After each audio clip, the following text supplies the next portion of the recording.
mtu mmoja anaitwa Ninai na wanafunzi wake walimfuata naye, walimfuata pamoja na yeye, na mkutano mkubwa.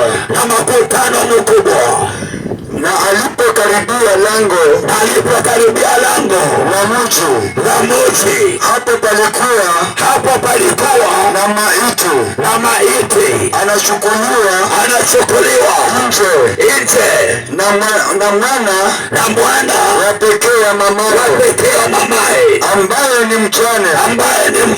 na watu wa mji Wengi walikuwa na watu wa mji wengi walikuwepo pamoja naye. Bwana alipomwona alimwonea huruma, akamwambia usilie.